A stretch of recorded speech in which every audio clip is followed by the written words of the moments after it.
नमस्कार दोस्तों, मैं डॉक्टर आर के यादव, आई स्पेशलिस्ट।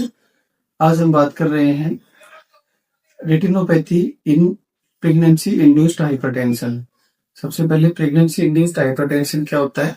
प्रेगनेंसी के कारण किसी अननोन रीजन के कारण, जिसकी एटियोलॉजी पता नहीं, उसके कारण ब्लड प्रेशर ज्यादा हो जाता है, प्रोटीनूरिया हो जाता है और बॉडी पे सूजन आ जाती है। उसको बोलते हैं प्रेगनेंसी इंड्यूस्ड हाइपरटेंशन। तो प्रेगनेंसी इंड्यूस्ड हाइपरटेंशन के अंदर आंखों के अंदर प्रभाव पड़ता है।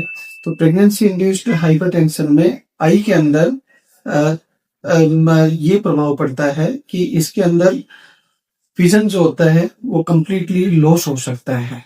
तो होता क्या है इसमें, ताकि जिनका ब्लड प्रेशर 160 100, वहां पे प्रेगनेंसी इंड्यूस्ड हाइपरटेंसिव रेटिनोपैथी हो सकती है। लेकिन अगर ब्लड प्रेशर 200 और नीचे वाला 130 से ऊपर हो गया तो इसके चांसेस बहुत ज्यादा हो जाते हैं कि आंख का पर्दा खराब हो सकता है।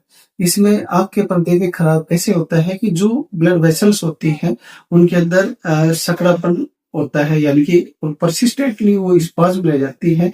तो उसके कारण हाइपोक्सिया होता है, यानी कि ऑक्सीजन की सप्लाई कम हो जाती है।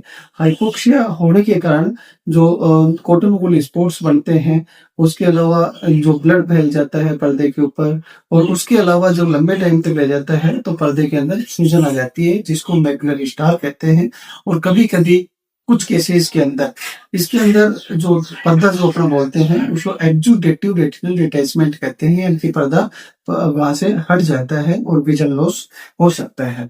तो इस सब के कारण जो प्रेगनेंसी के कारण होता है, जैसे ही प्रेगनेंसी टर्मिनेट होती है ये नॉर्मल आ जाती है, यानी कि ये रिवर्सिबल होती है। धन्यवाद।